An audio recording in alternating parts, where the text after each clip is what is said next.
Bonjour à tous, c'est Roméo Cournal, le coach intuitif, et nous marchons ensemble sur le chemin qui mène à soi.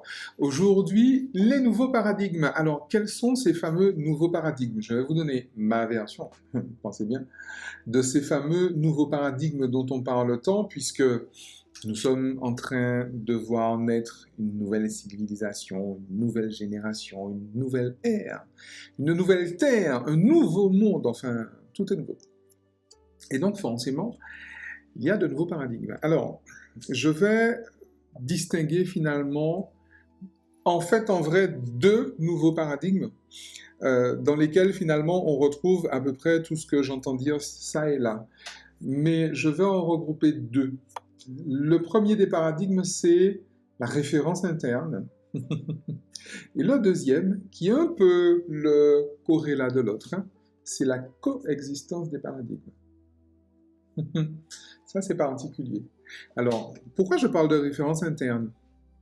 C'est-à-dire que chaque individu, finalement, gère son espace, son temps, ses relations et ses possessions selon des référentiels externes. On appelle ça l'éducation, les normes sociales, le consensus ou même le contrat social. Enfin voilà, il y a même effectivement un consensus sémantique sur le langage, la langue qu'on parle, un consensus culturel, et tout ça est relayé finalement par les autorités environnantes. Donc vous connaissez mon schéma là-dessus, hein, les autorités parentales, éducatives, sociales, administratives, religieuses, euh, scientifiques, académiques. Pas la science, hein. Les autorités scientifiques, c'est pas les mêmes personnes. Euh, les autorités donc commerciales et médiatiques. En fait, quand vous regardez bien, c'est le groupe social qui détermine finalement le référentiel auquel il faut prêter allégeance. Le groupe social. Pourquoi est-ce que c'est le groupe social qui détermine ce référentiel? Parce que depuis finalement plusieurs millénaires, en fait, en vrai, c'est le groupe auquel appartient l'individu qui lui assure son identité et la protection contre les dangers que peuvent représenter finalement les autres champs référentiels et donc les autres groupes. Pourquoi? Une raison très très simple. Jusqu'à présent, l'homme vit dans la survie, ok? Parce que le monde étant hostile d'après lui, ou peut-être lui n'étant pas suffisamment mature, euh, l'homme a tendance effectivement à vivre dans la survie. Alors, je parle bien sûr des civilisations dans lesquelles on vit là. Ça n'a pas été le cas pour toutes les civilisations qui ont marché sur cette terre, d'accord? Mais globalement, effectivement, c'est le groupe qui va assurer à l'individu son identité, donc du coup qui va lui dire qui il est. Alors le groupe peut être la famille, ça peut être le quartier, ça peut être la ville, demandez aux Parisiens ou aux Marseillais, ça peut être le pays, ça peut être autre chose, la couleur de peau, la religion, etc., etc. Mais finalement, tout ça, ce sont des groupes sociaux qui établissent du coup un référentiel. Voici comment il faut gérer espace-temps, relation, possession pour appartenir au groupe et pour que le groupe finalement assure, encore une fois, identité et protection. Jusque-là, tout va bien. Et en fait, la particularité, c'est que chaque groupe pense détenir la vérité. Parce que ça encore, c'est un truc qui est propre finalement à cette civilisation qui est en train de s'effondrer. C'est-à-dire qu'il y a une notion de vérité, comme il y a une notion de bien et de mal, une notion de vrai et de faux. Et finalement, chaque groupe pense détenir la vérité, c'est-à-dire la meilleure façon de gérer espace, temps, relations et possession. Chaque groupe pense détenir et représenter et défendre le meilleur champ référentiel. Alors, ça a donné quoi? Ça a donné un truc très particulier qu'on appelle la guerre. Dans la mesure où les individus s'identifient au groupe et donc au champ de référence qu'ils défendent, les autres groupes représentent de fait un danger potentiel, et même un danger énorme, mais un danger pour l'individu lui-même. D'accord? Puisque l'individu s'est identifié au champ référentiel que représente le groupe. Donc finalement, un autre groupe est un danger pour l'individu qui appartient à ce groupe-là. D'accord? Et en fait, euh, l'individu lui-même, finalement, va être d'accord avec une chose, c'est le conflit et les guerres. Lorsque deux groupes entrent en guerre, lorsque deux personnes aussi entrent en guerre, hein, entrent en conflit, tout peut les opposer, sauf l'idée de la guerre, l'idée du conflit, la nécessité même de faire la guerre. D'accord? Donc, ça, c'est d'un groupe à un autre. Okay. Maintenant, au sein même du groupe, il y a des gardiens, ce que j'appelle des gardiens de la pyramide. C'est-à-dire que ce sont des individus qui sont chargés de s'assurer que chaque individu pose des actes en accord avec le champ référentiel que défend le groupe. D'accord? À un certain niveau, on appelle ça la justice, mais on appelle ça également les us et coutumes. Et finalement, on appelle ça le conditionnement. Parce que le conditionnement, par le biais de l'éducation, va s'assurer que chaque individu vérifie que lui-même et que son voisin pense et ressente dans le même champ de référence. Alors, ça, je l'ai développé dans le séminaire Libérez-vous de votre éducation, quand je parle des fameux 3 paniers, d'accord? Donc là encore, je ne vais pas le développer ici. Vous l'avez largement pendant des heures dans le séminaire Libérez-vous de votre éducation, dont vous avez un lien dans la description ou en quelque part sur la vidéo, en fonction de l'endroit où vous regardez cette vidéo. Et en fait, le groupe, finalement, va établir ce qu'on appelle une doxa, un dogme, un pacte. Et le principe, il est là, le pacte social, le pacte familial, d'accord? Et en fait, je crois vraiment que dans le monde qui vient, ce sera un petit peu différent. Ce sera même très différent. C'est-à-dire que le champ de référence de chaque individu, c'est déjà un peu le cas, hein, sera essentiellement interne. Quand je dis que c'est déjà un peu le cas, c'est ce phénomène que certains sociologues ont appelé les créatifs culturels. Alors, c'est assez difficile de les dénombrer, puisque par principe, on ne les identifie pas. C'est-à-dire que concrètement, ce sont des gens non classables ailleurs. Okay. Et d'ailleurs, je ne sais pas si vous avez remarqué, mais la sociologie s'occupe de moins en moins du phénomène. En tout cas, depuis des années que je m'intéresse à ça, j'ai vraiment l'impression qu'il y a une chute assez vertigineuse des informations et des données sur ce phénomène des créatifs culturels. Anyway. La particularité, c'est que ces personnes s'autodéterminent, en fait. Et c'est ça, en fait, le nouveau paradigme qui arrive, en fait, en vrai. L'autodétermination de soi. Et ça implique, forcément, un déconditionnement. Nous y revoilà. Nous y revoilà. Alors, ça veut dire quoi? Ça veut dire que, effectivement, on va voir apparaître de nouveaux paradigmes éducatifs.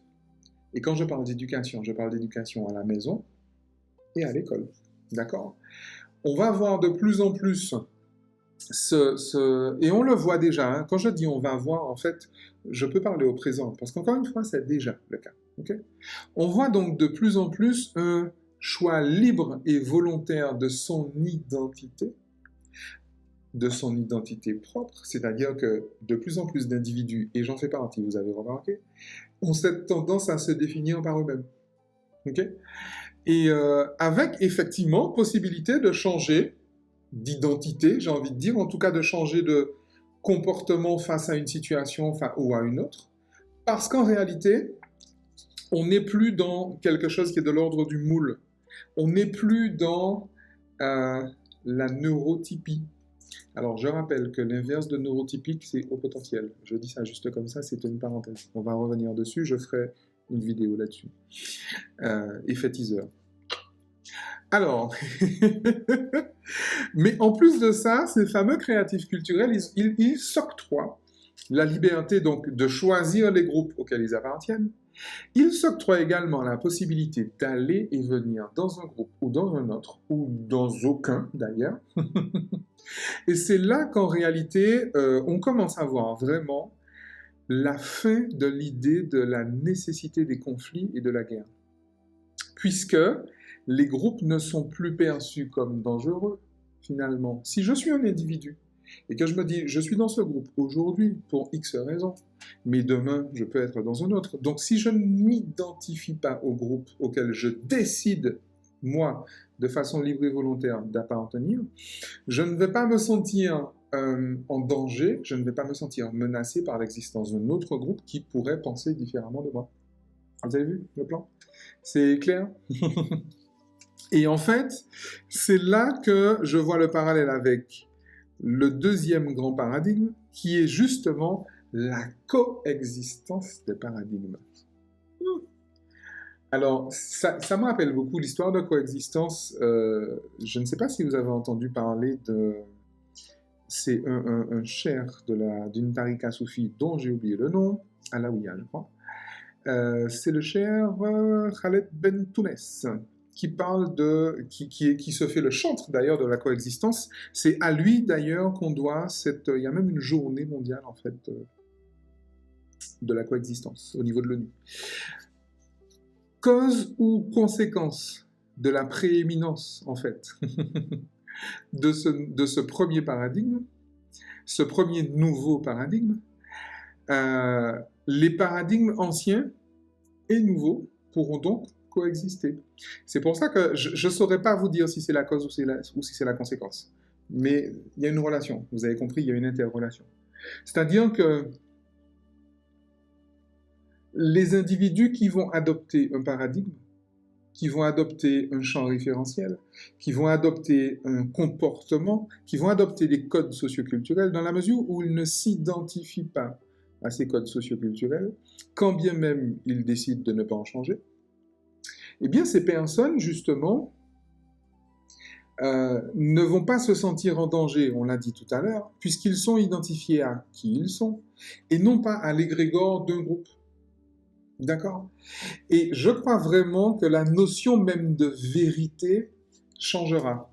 Et même, en fait, surtout, la façon qu'on a de traiter, de considérer, en fait, la vérité. Je crois que alors je ne crois pas, je sais, que c'est Rumi, mais je crois qu'il n'est pas le seul, par contre. Rumi qui dit que la vérité est un miroir brisé, chaque humain en détient un morceau, mais le souci, c'est que chaque être humain a l'impression que son morceau du miroir est tout le miroir. D'accord? Chacun pense que son morceau de la vérité est toute la vérité. C'est la raison pour laquelle, en fait, encore une fois, hein, les personnes se font la guerre. Je vous rappelle que au siècle dernier, à peu près 650 millions de personnes sont mortes pour des guerres idéologiques. Ça fait beaucoup, hein? Alors, quand on me dit qu'on appelle ça la civilisation, bon, ça c'est une autre parenthèse. Anyway, je dis ça pour les personnes qui sont convaincues, en plus de façon complètement sincère, hein, que le siècle des Lumières, que l'Europe a apporté la civilisation au monde. Moi, je me dis que si elle seule était gardée, ce ne serait pas forcément plus mal. Mais ça, c'est un autre débat. La notion de bien, justement, et de mal, à mon avis, va également changer.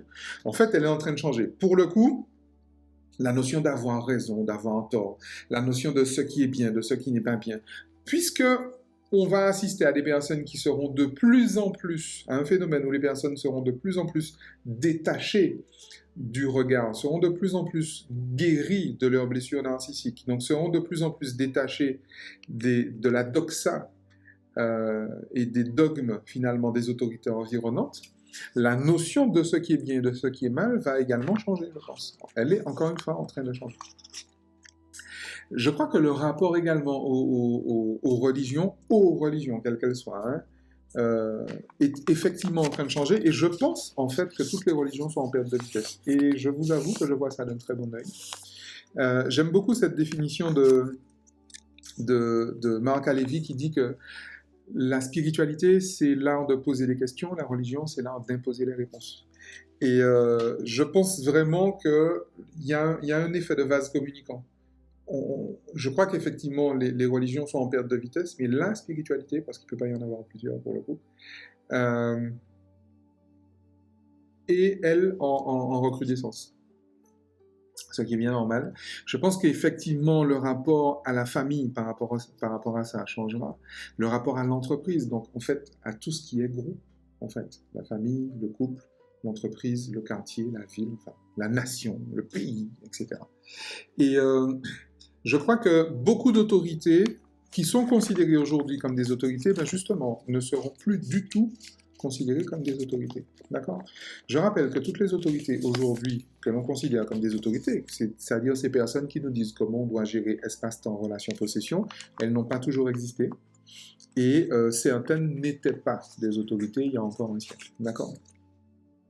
Et je crois que justement, la peur n'étant plus au cœur des comportements et du processus de prise de décision des uns et des autres, ben justement, ces autorités, elles vont, c'est pas qu'elles vont disparaître, c'est qu'encore une fois, elles ne seront plus considérées comme des autorités. On n'aura plus peur, finalement, euh, de perdre l'adhésion du groupe, de perdre la protection du groupe, parce qu'on n'en aura plus besoin. Et on n'aura plus peur non plus de perdre le groupe, puisque le groupe ne sera plus celui à qui je vais demander qui je suis, ne sera plus mon identité. Donc je n'ai pas peur de disparaître. Si mon identité est un champ référentiel interne, où que j'aille, quoi que je fasse, je reste toujours avec mon champ de référence. Et du coup, je ne me perds jamais. D'accord? Alors, je veux juste préciser effectivement que là, je suis en train de philosopher, mais pas que. Il faudra certainement un certain temps pour que ce processus, effectivement, pour qu'on atteigne ce fameux tipping point. Il faudra un certain temps. Mais encore une fois, le process est déjà en cours. J'ai parlé des créatifs culturels tout à l'heure, il y en a d'autres encore. Et en fait, ce que je veux vous dire justement par rapport à ça, et c'est le point central finalement de cette vidéo, c'est que vous voyez la pression énorme qui est mise par certaines autorités. Vous voyez on a l'impression d'étouffer finalement sous des lois liberticides, sous des injonctions qui sont de plus en plus privatives de liberté. Eh bien, je crois précisément que ces signes-là sont précisément les signes du déclin, et du déclin inexorable en fait, mais inexorable, de ces autorités qui mettent la pression. C'est précisément parce qu'elles sont en train de disparaître. C'est précisément parce que de plus en plus de personnes sont en marronnage et ne les considèrent plus comme des autorités, qu'elles mettent de plus en plus la pression sur les individus. Je crois vraiment ça. Et je crois vraiment également que dans ce monde qui est en train de construire, que nous avons à construire, hein, alors bien évidemment, ça va faire mal, hein, ce ne sera pas forcément tout doux, il y en a qui vont certainement passer entre les gouttes, mais je ne vous garantis pas que ça va se passer youpi, bien au contraire, je pense que ça va se passer assez violemment. C'est d'ailleurs déjà le cas. Mais je crois vraiment que dans le monde qui vient, on va vraiment beaucoup et de plus en plus bien s'amuser. Ciao.